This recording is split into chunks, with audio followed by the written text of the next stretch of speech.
어저께 법원에서 타다 서비스가 불법이 아니다고 판결을 했죠.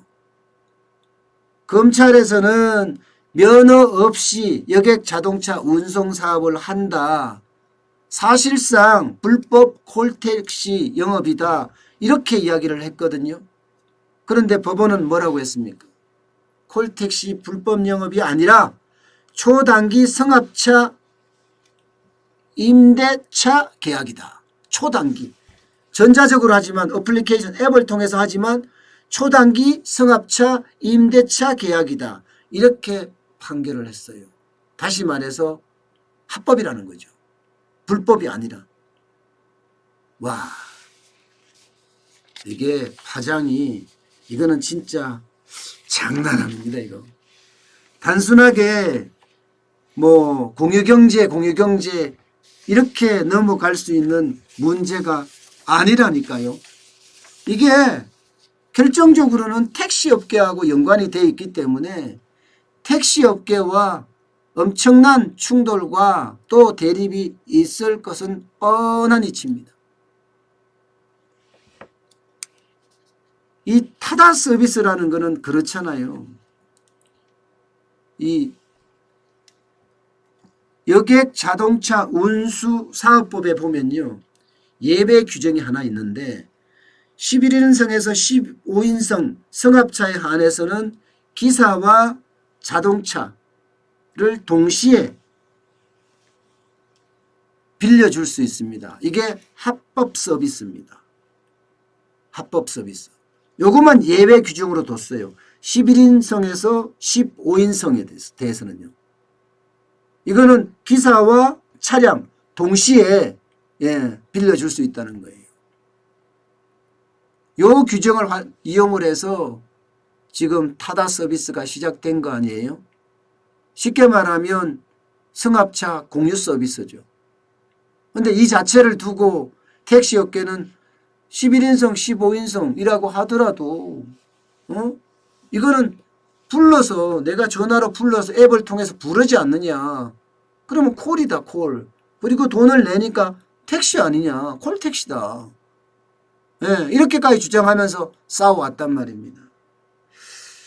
참 이게 진짜 예민하고 아주 뭐라고 해야 돼요? 복잡다단한 문제입니다. 4차 산업의 핵심이 뭐냐? 오프라인과 융복합이다.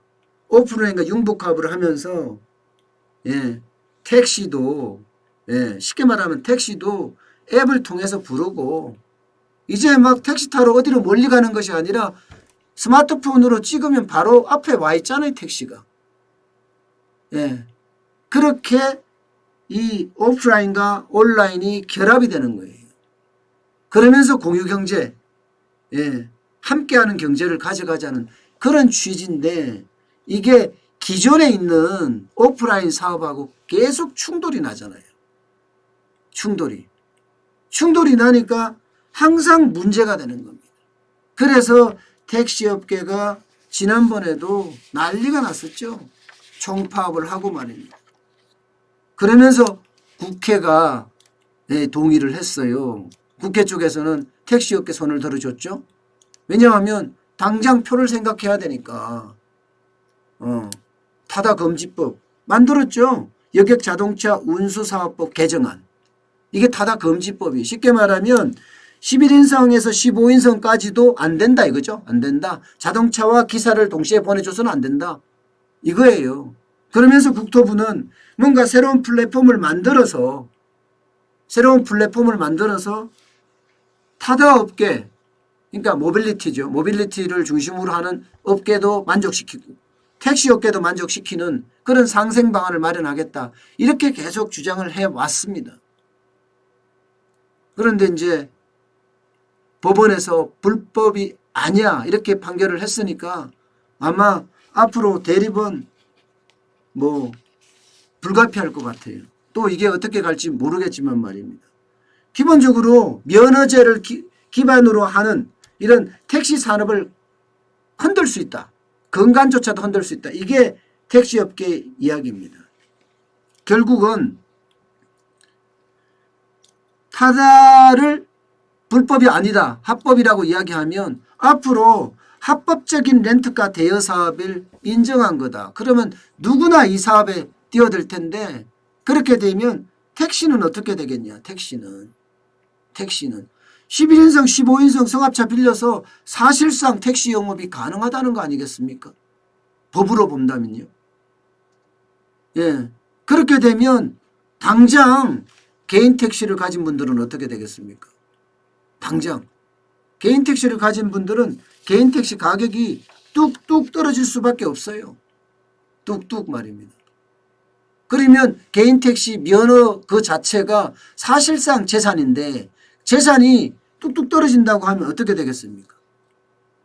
안 그래도 떨어지고 있는데 또 떨어지면 결국은 극단적인 방법밖에 대안이 없다. 저는 그렇게 생각을 해요. 결국은 대립할 거예요. 또 정부와 택시업계와 타다가 계속 극한 충돌로 가지 않을까 저는 그렇게 봅니다. 이게요 참 어려운 일입니다. 이게 우리나라만 이런 문제가 있는 게 아니라 전 세계적으로 다 있거든요. 우리나라에도 우버가 제일 먼저 들어와서 그런 서비스를 시작을 했는데 결국 국토부가 제지를 해서 벌금을 때렸죠. 그리고 나가버리고 퇴출됐죠. 나가버리고 말았습니다. 미국에서도 마찬가지, 뉴욕에서도 이런 서비스가 택시업계하고 갈등을 겪고 있는 건 똑같습니다. 뭔가 공생방안, 상생방안이 있어야 되는데 상생방안을 찾기가 마땅치가 않아요. 그러니까 타다 서비스를 하는 쪽에서는 너네 면허 사서 해라. 정부는 그렇게까지 이야기했죠. 면허 사서 하면 택시를 사서 하겠다는 거니까요. 예. 자, 여기에 대한 대안은 저는 미래로 가는 게 굉장히 중요하다고 생각을 해요. 그렇다고 현실을 무시할 수는 없거든요. 이게 완전 생계형이에요. 택시 하시는 분들 얼마나 어려운지 여러분도 아시잖아요. 그렇다면 이게 함께 갈 수 있는 방법 좀 더디지만 공유경제가 좀 더디지만 함께 갈 수 있는 방법을 찾아야 되는 것 아닌가 싶어요. 네. 그렇게 된다면 이런 극한 대립은 좀 잦아들 거고 또 극한 충돌도 잦아들지 않겠습니까? 뭐 재판은 1심에서 이겼다고 뭐 사진만 보면 난리인데 글쎄요. 이기는 게 중요한 게 아니고요. 함께하는 게 중요한 게 아닌가. 저는 그런 생각을 또 해봅니다.